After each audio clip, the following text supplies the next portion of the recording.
And I don't want you to put up your hand for this, but I'm going to ask you this question. How many of you have a family member that you love, but if you're honest, you don't really like them? I told you not to put up your hand. People are, yeah, Bill, really hate him.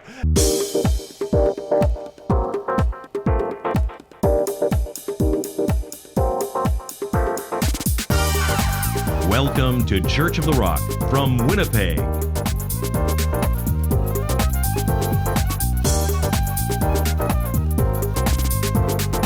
Stay tuned to this week's thought-provoking message from Pastor Mark Hughes.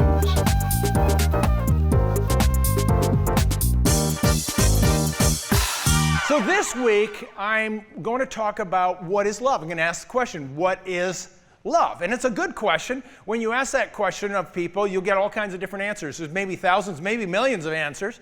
If you ask men and women, you'll get different answers from the different genders. Did you know that?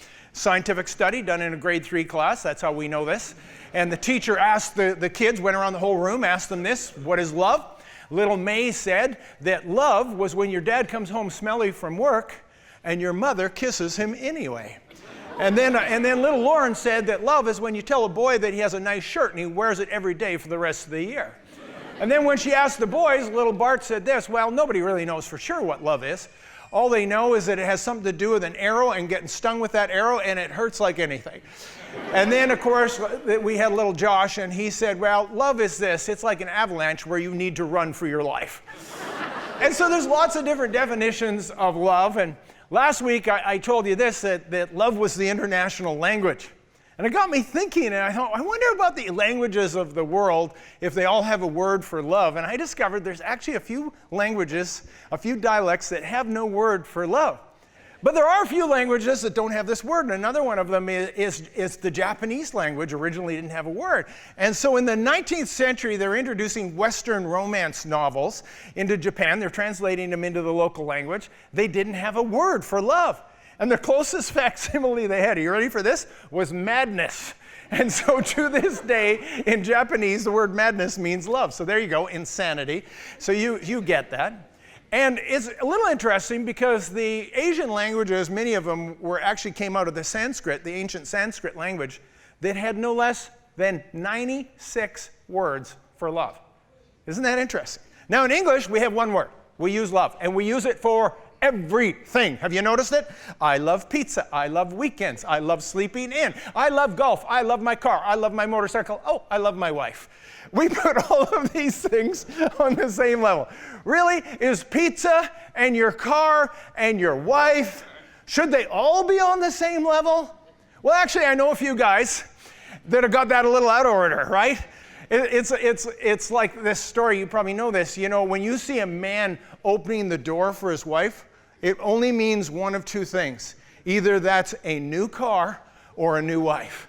That's the only two possibilities. Saw a classified ad in Kijiji. It kind of cracked me up. It said, 38-year-old farmer seeks female 30-ish must own tractor. And then it said, please send picture of tractor. That's not a Dear John letter. That's a John Deere letter. Thank you for letting me indulge myself on that. So here's what we're going to do. We're going to talk about what is love, and we're going to use the Greek language. The New Testament, many of you know, was written in what's called Koine Greek, which simply means common Greek as opposed to classical Greek like Homer and the Iliad. And it was written in this common Greek language.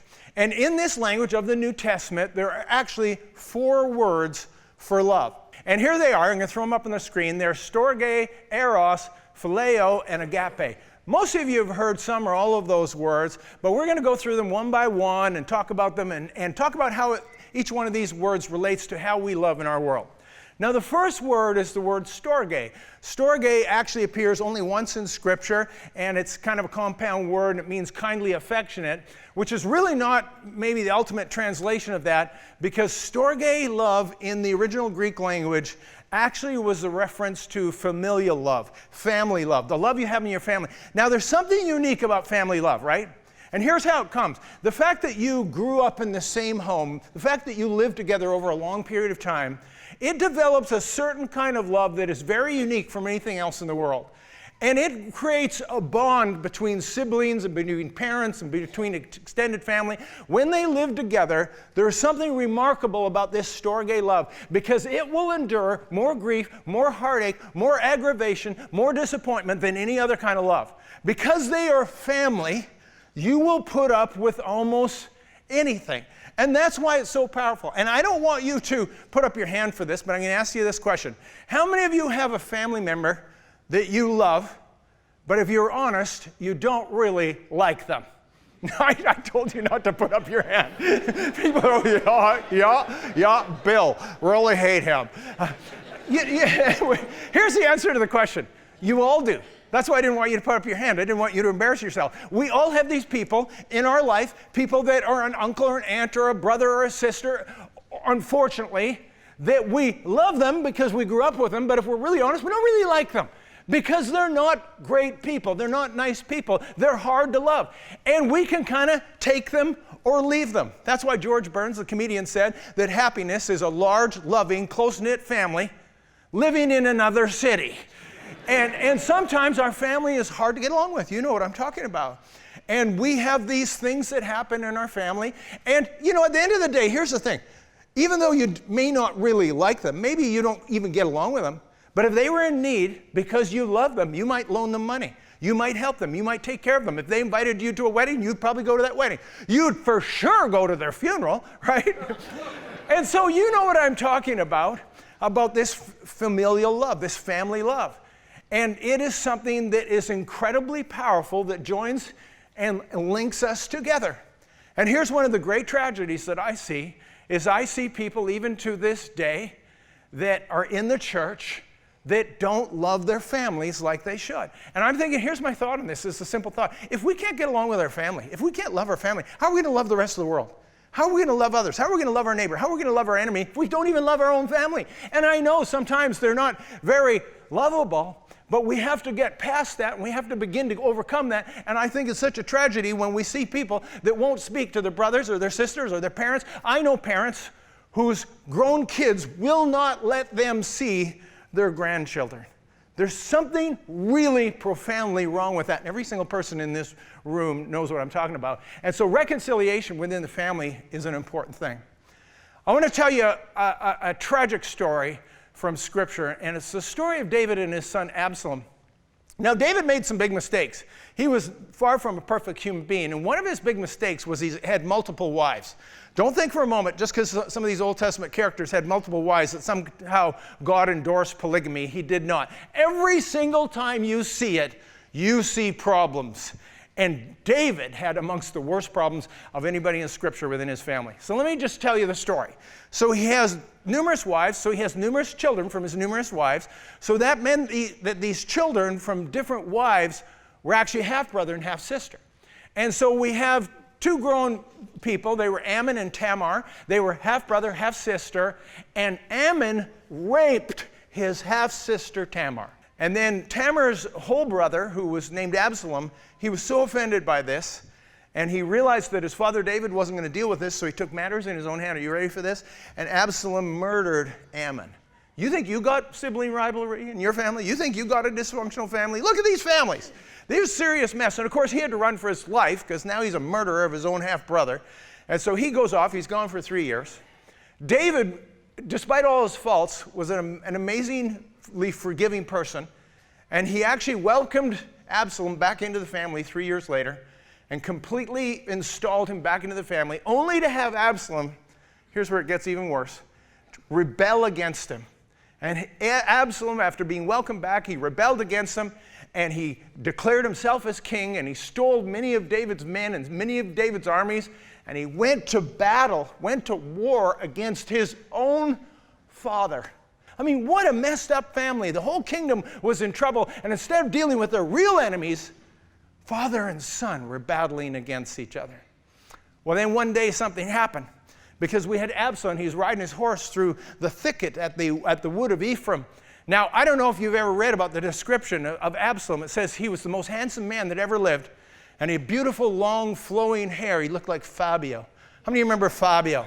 Fabio, the male model? This is Fabio. His hair was fabulous, fabulous. And so you can imagine this story of Absalom looking just like Fabio. And Absalom is riding through the woods. And of course, you don't wear a ponytail when you got hair like that. You let it flow in the wind. And he's got that beautiful, long, luxurious Alberto VO5 hair. And it's flowing in the wind. And he's going through the thicket. And he gets caught up in a tree. And his horse carries on, and he's dangling from his hair like this from the tree. So now he's a little bit trapped, and Joab, one of David's men, pierces him through the heart and kills him. When David heard that his son Absalom was dead, the one he was fighting for the kingdom for, David wept and said, my son Absalom, if only I had died in your place, my son, O Absalom. Why was he crying out for his son? Why was he saying, I would rather have died in your place than to lost you? I'll tell you why. Because blood is thicker than water. And even though he was in battle with him, he still loved his son. And he loved his son and lost him in this tragic ending. That's what happens when people get messed up in these family feuds, and this is the kind of tragedy that sometimes affects us. I want to tell you a true story, an amazing story, tragic as well. There was these two brothers, they were twin brothers, grew up and loved each other, best friends. They took over their father's hardware store when he retired. And they were running this store together, and one day one of the brothers made a sale, and it was only $1, and he stuck the dollar bill right on top of the cash register. And he went into the storage room right behind the cash register, and when he came out, the dollar bill was gone. So he said to his brother, what'd you do with the dollar? And he said, well, I didn't touch the dollar. He says, no, the dollar was right here. I left it right here. What'd you do with the dollar? He says, I never touched the dollar. I never touched it. He says, well, you must have touched it because there was no one else in the store, so you must have taken the dollar. So they got in this argument over a $1 bill. They began to develop this distrust. They began to develop this brotherly hatred. And they came to this decision that they were going to carry on business, but they were going to divide the store in half. And they took a piece of masking tape, and they divided the store right in half. And they set up two cash registers, one on either side of the masking tape. And anything that sold on this side of the store belonged to one brother. And anything that sold on that side of the store belonged to the other brother. This is what this feud ended up being. And they did not talk to each other for 20 years. They let that animosity brew over a $1 bill. 20 years went by. 20 years of this separation and this animosity. And then one day a stranger walked into the store. And he said, can I talk to you two gentlemen? He said, I need to tell you something. He says, 20 years ago, I was homeless. I was down on my luck. I was walking by this store, the back lane of this store, and I saw a $1 bill sitting on that cash register. I snuck in and I grabbed it and nobody saw me. And I ran off into the day with that $1 bill. He says, 6 months ago, I became a Christian. And I decided I was going to make right all the wrongs I'd done in my life. And one of them was this $1 bill. And I just want to bring you two fine men your $1 bill back. And these two brothers looked at each other and realized they had been fighting over a stupid $1 bill for 20 years. That they allowed this tiny little petty thing to get between them, this mistrust, this misunderstanding that had nothing to do with either of them. And of course, those two men reconciled and they hugged and they once again began to do business again, but they wasted 20 years of their life over $1. And as dumb as that story is, we see families all the time that fight over the most insignificant things. They don't really matter. At the end of the day, who really cares? But we find ourselves in those things. The very people that we're closest to are often the very ones we hurt. And you all know what I'm talking about. And like I said, if we can't love our family, how are we ever going to love anybody else? So the first type of love is storge love, or family love. The second type of love is eros love, which is sexual love, where we get our English word erotic, after the Greek goddess of love and sex, which is eros. I think our world has become hyper-sexualized. I think we have become completely, utterly obsessed with sex. We have raised sex up to the highest aspiration of humanity at the moment, way higher than any other form of life. Our world has become perverse and pornographic. There are 2 billion pages of pornography on the internet. It is a cesspool of pornography. When we look at songs today, the songs, they did this little examination of the top 100 Billboard songs one month. 92 of the top 100 songs were about sex. And then we discover that these pop stars are tripping over each other to make the most provocative music video. You know what I'm talking about. If it's not pornographic, it's erotica at the very least, right? You know, when our kids grew up, our daughters were really into Hannah Montana. How many remember who Hannah Montana was? Hannah Montana, there she was. Who knows who that is? It's Miley Cyrus was Hannah Montana. And she was this cute, lovely, bubbly girl next door. And she had a television show called Hannah Montana. My kids watched it. My girls watched it. I always remember it being on. And then, of course, when she became of age, she reinvented herself. And she became this sex pop star producing music videos where she takes all her clothes off. And I mean, she came from a Christian family. You know that. Her dad was Billy Ray Cyrus. You know, the achy, breaky heart guy. You know that guy. And I think she should have known better. And here she is swinging naked on a wrecking ball. You all know this song, don't you? The Wrecking Ball. And then there's this stupid scene in it where she licks a hammer. I'm thinking, what's that all about? You know, someone said to me last week, they said, how come when Miley Cyrus gets naked and licks a hammer, people think that's sexy? But when I do it, I get kicked out of Home Depot.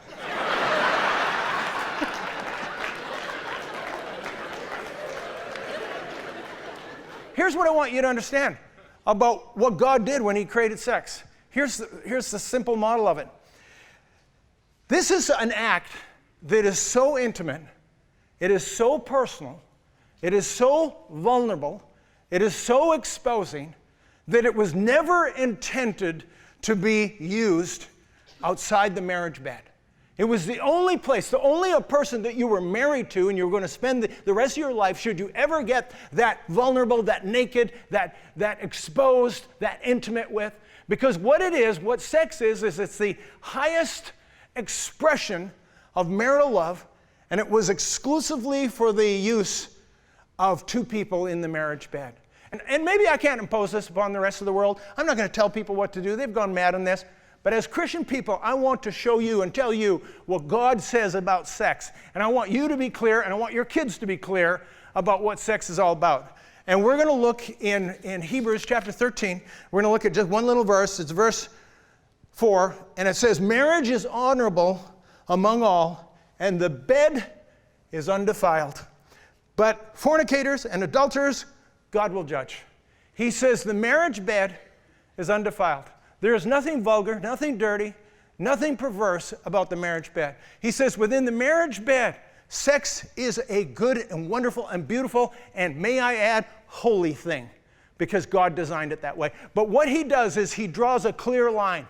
And sex on this side of the line is exclusive to a married couple. And anything on the other side of the line, and I'm not going to go into them all, you know what they are. Anything on the other side of the line, he says the fornicators and the adulterers, God will judge them, because that's not what he created this thing for. And the word sexual immorality in the scripture is the Greek word porneia, where we get pornography from. And he says, anything on that side, I have told you, and I have forbidden that. But anything within the marriage bed, this is my design for you. And it's not only a good thing, it's a holy thing. So here's the sex lesson. You ready for the sex lesson that your dad didn't give you, your mom didn't give you? I'm going to give it to you, because that's why you come to church for such things as this. My daughter said to me this morning after the first service, she said, that was a good service, but it made me uncomfortable. I said, good, that was my goal. And so here's, according to God, here's what sex is all about. You ready? I'm going to throw it up on the screen. It's how sex works. Point 1, God created only 2 genders. Point 2, God put them together, only one of each. Point 3, God told them to have sex, and it worked. It's a very simple model. In the beginning, he said this. He created man in his image. He created them, male and female, he created them. It's grade 10 biology. We know the genetics of this. There are only 2 sex chromosomes, an X and a Y. Here it is on the screen. Here's how it worked. Your mom has 2 X chromosomes. Your dad has an X and a Y. So if you end up getting 2 of the X's, one from your mother, one from your father, you're a girl. And if you got an X from your mother and a Y from your father, you're a boy. And here's the point I want to make.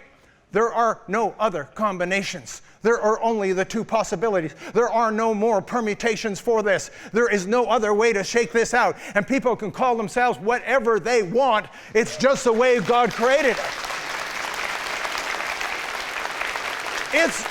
It's not just biblical. It's science. And you know what? What people do out there, that's their business. It's none of my business. I'm not going to tell them what to do or not to do. They can be or call themselves whatever they want. I just want them to stop telling our children they have a choice in the matter, because they don't, because they are fearfully and wonderfully made. God formed them in the womb, male and female. He created them. Second point was this. He didn't take one of the male and three of the females or any other combination of this. He took one male, one female, and he said, for this reason, a man shall leave his father and mother, shall be joined to his wife, and the two shall become one flesh. One flesh. Did you catch it? The parts, they fit perfectly. Do you know how I know? I tried it. Tried it and it worked perfectly. So he makes only two genders. He takes one of each, brings them together, says if you come together, you become one flesh. And then he said, be fruitful, multiply, fill the earth. They tried it, and it says, and Adam knew Eve, and she conceived, and they bore a son, and his name was Cain. Here's my point. If God created sex, he's allowed to say how it's used. Do you agree or disagree? It's his prerogative to do that. He created us. He created sex. But let me just add one more thing to that, because sex was not just for procreation. Sex actually was for pleasure. And it's an important part of marriage, a very important part of marriage. You know what they tell us? They tell us that couples that have sex regular are healthier, they're happier, they have lower blood pressure, less stress in their life, they're more emotionally balanced, they live longer. And you ready for this one? They have a lower divorce rate. It's an important thing that God has given. It's created for us, for our pleasure. It's holy, it's wonderful, it's not dirty, it's not perverse, it's not vulgar, and it's part of our inheritance. So the first thing is this. First thing is storge love. Second thing is eros, and that is, of course, sexual love. And the third type of love that we're going to talk about today is phileo. And phileo love is friendship love, is what it is. Often translated brotherly love. And the brother it's talking about is not your biological brother, it's your brother from another mother, right? And your friends are your brother from another mother. And you know what I'm talking about with that. And these friends are just as important as our real brothers in life. And we have this picture of phileo love. It's where we get our city, Philadelphia, the city of brotherly love. And it's a powerful form of love that people develop with one another. And here's what the scripture says about it. It's Proverbs 18:24, it says, a man who has friends must himself be friendly, but there's a friend who sticks closer than a brother. And the word friend there is this word phileo, and he says it's actually closer than a biological brother. And we have a story like that in Scripture of David when he was younger and his friend Jonathan. And it said, and the soul of David was knit to Jonathan, and they loved one another. So much so, Jonathan was actually Saul's son, and Saul was the king, and he was trying to kill David. And Jonathan actually sided with his friend David over his father. And that's what happened. It says there's a friend that sticks closer than a brother. And he gives us a few keys on this, because the scripture tells us that he who has friends is himself friendly. And if you want friends in this life, you know what? You've got to be a friend in order to have friends. And we have an epidemic of friendlessness in our society today. We have all kinds of people who have few or no friends whatsoever. And the key to that is not complicated. The key to it is you actually have to go out and make these friends. And it's funny you can use Jesus as the example, because Jesus had to go out and actually make friends, and that's what he did. And this is what he said at the end of his time with his disciples. He said, I no longer call you servants, but I now call you my friends. And he used the word phileo love. He says, and I now call you my friends. These men became friends with him. And they weren't the only friends that Jesus had. Because the scripture also says, using that same word phileo, it says that Mary, Martha, and Lazarus were his friends. And we have this weird story where one day the tax collector, Zacchaeus, was watching Jesus from afar sitting in a tree. And Jesus calls him down and says, Zacchaeus, come down at once, for I must come to your house. And he goes to his house. He invites, I don't want you to miss it. He invites himself to Zacchaeus' house for lunch. You know what he did? He was making a friend. And he had to avail himself to it. He had to actually do it. It just doesn't happen by itself. And so that's what Jesus did. Jesus went on this mission. And for 3.5 years, think about this, he had to make these guys really, really good friends. Because he only had 3.5 years, which is not very long to make a really good friend that is going to be faithful to you for the rest of their life after you're gone. But those are the kind of friends that he made. And do you know how he did it during those 3.5 years? You want to hear the tip? Camping. He took them camping. They didn't stay in hotels. They didn't have anywhere to live. He took them camping. They had no washroom facilities for 3.5 years. They lived together and slept outside and ate off of campfires. And what you say, what? See, camping will either do one of two things. It will produce your greatest enemies or your closest friends. When you get together in close quarters, in difficult situations, that's when friends develop. Proverbs 17:17, here it is, throwing it up on the screen. A friend loves at all time, and a brother is born for adversity. You see, it's when you live together, work together, when you play together, when you fight together, when you do the battles together, that's when you develop true friendship. See, have you ever thought about this? Why did Jesus keep on putting those guys in that boat and sending them out into the Sea of Galilee during storms? Why did he keep doing that?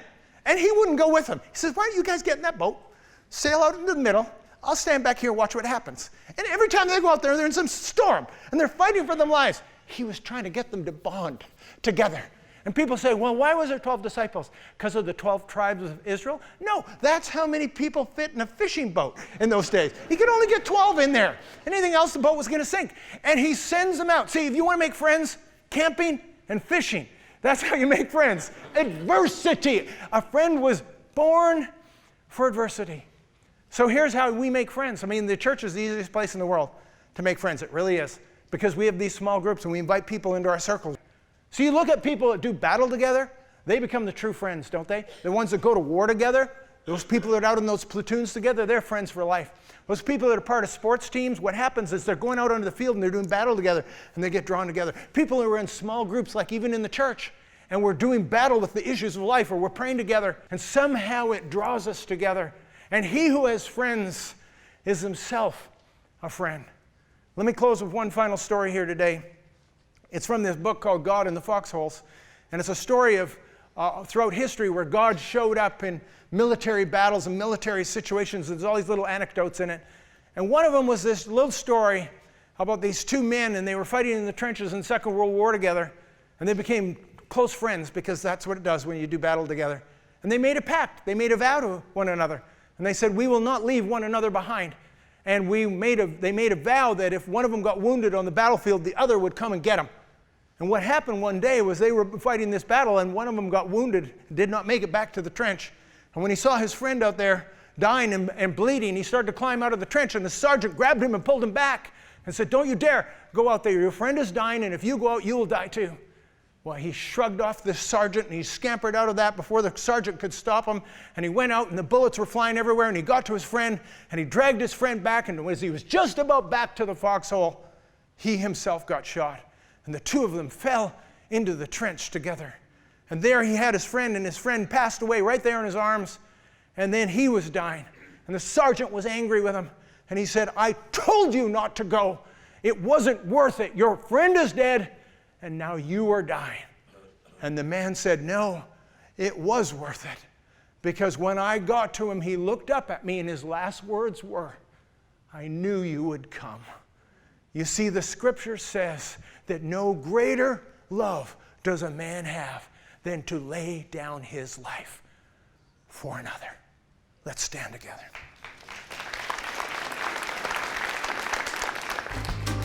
Church of the Rock has services every Sunday at 1397 Buffalo Place, and we invite you to join us when you're in the Winnipeg area.